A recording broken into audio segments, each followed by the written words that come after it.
Welcome to the Jesus Calling video story. Reba McEntire is a country music legend who has had over 35 #1 singles and over 56 million albums sold worldwide. Reba has become a beloved household name and has made her mark in film, television, theater, and retail. Her double CD project entitled Sing It Now, Songs of Faith and Hope, is up for a 2018 Grammy for Best Gospel Roots Album. Reba shares a little of her faith journey and why making this record was so special to her. Well, I grew up on a working cattle ranch in southeastern Oklahoma. I grew up on 8,000 acres.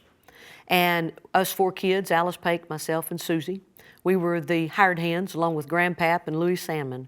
And Mom and Daddy, all of us, it was a family working ranch. So we got out there and we did all the chores and gathered the cattle and worked them and put them out on pasture and up in the mountains. And Daddy is a 3-time world champion rodeo cowboy. He won the steer roping championship in 57, 58, and 61. Mama was the bookkeeper at the ranch and also the bookkeeper at Kiowa High School, where all of us kids went to school. And we would rodeo with Daddy in the summer and then stay at home when I had to go back to school, playing basketball and rodeoing as kids would, and Mama would haul us around to singing gigs, and just had a wonderful growing up years.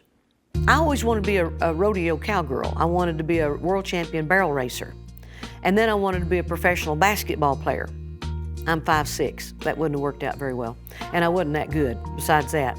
But that's the two things I wanted to do. And Daddy always was like, Reba, why don't you just practice your singing? And I was like, how do you practice singing? My favorite songs when I was growing up was anything Loretta Lynn sang. I loved her hymns. I loved her albums. I got to meet her when I was a kid. I absolutely loved it. It was at a rodeo there in Ada, Oklahoma, and she was one of the entertainers.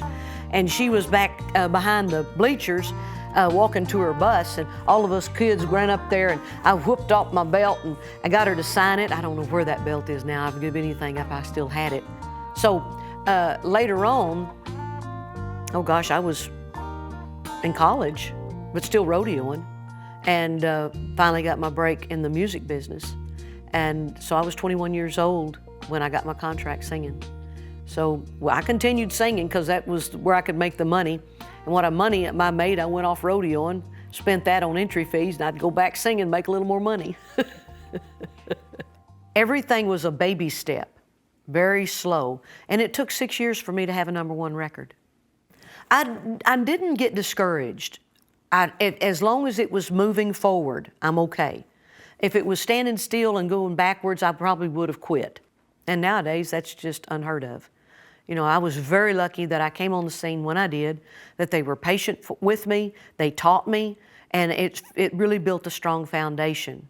And then by the time I did finally get a #1 record, I had lots of friends and buddies and teachers and guides to celebrate with. When you've got a brother and 2 sisters, and the friends I hang out with, you don't get uppity. You don't have any chance. They'll cut you down in a heartbeat. My oldest sister, Alice, for Christmas one time, gave me a toilet seat that had embroidered on the top, the twinkle, because I'm not a star, I'm a twinkle.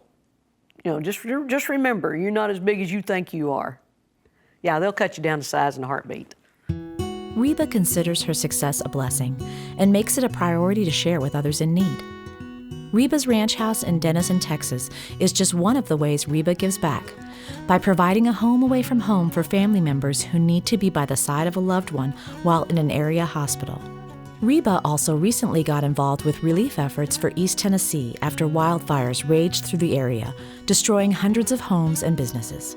Reba reflects on why she believes it's important to give back and what led her to make her first ever inspirational album. I think it's very important to use your celebrityness in a positive way to help other people. I worked 3 shows with Bob Hope, and he told me early on, he said, Reba, you got to give back. You got to help others. You know, this is fine, what we're doing, but when you can give back and help others, that's more than you being up on stage. You've got to help them out and encourage. I learned from an early age, you've got to help other people. It wasn't my idea to do a gospel album. It was my manager that I worked with in the 80s. So I went to the record label, Nash Icon, went to Jim Weatherson. He said, let's partner up with Capital Christian, Bill Hearn, and let's get this going. So that's how it started. It wasn't my idea at all. It was friends coming up and saying, this is the time, go for it.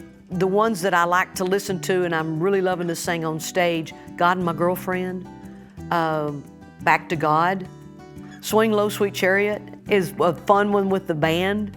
I Got the Lord on My Side is a song Mama and I wrote together. It's fun to do. There'll be songs that I don't think I will be able to sing live. How Great Thou Art. I don't know why, I just get choked up when I say the words. It just hits my soul so hard. Don't know why, but it has ever since I recorded it. Reba's faith has carried her through the ups and downs of life as a country superstar. She often turns to the pages of Jesus Calling during her quiet times and finds strength and inspiration there to meet the demands of the day. I don't think I could have gotten through the plane crash, the divorce, all the changes in my life without the Lord, because that's that rock, that's the fortress that you lean upon when things go wrong, when things go bad. Jesus Calling, and then Jesus Always. I've got both of them. I don't remember who was the first one that gave me one, but there was like a time, must when it just first came out. Fans were giving me that book, my friends were giving me that book, and so I'd open it up on the day and read, and now how did that book know I needed that today? And I'd call my sister Alice. I said, listen what this said today. She said, oh my gosh, that hit me so hard. I needed that today. It's just a short thing to read. Doesn't take any time, but to start your day off like that, it's so encouraging, makes you feel good. There was one that said about peace, and I was looking for it last night.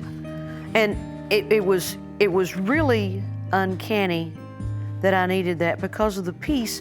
I listened to Rick Warren every day, and Rick was saying that if you're not in peace with God, you're not at peace with yourself. You can't be.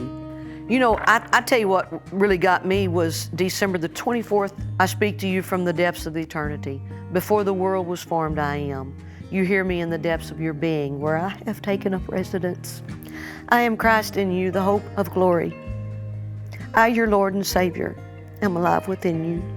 Learn to tune in to my living presence by seeking me in silence. When I was going through all my troubles, I kept hearing, I was out walking and I would hear, be still. Okay, be still. And I'd say, Lord, what do you want me to do? The next day he'd say, be still. And I finally figured out to be still, when you're still, you can listen. And if you're not still, you can't. This is a great book.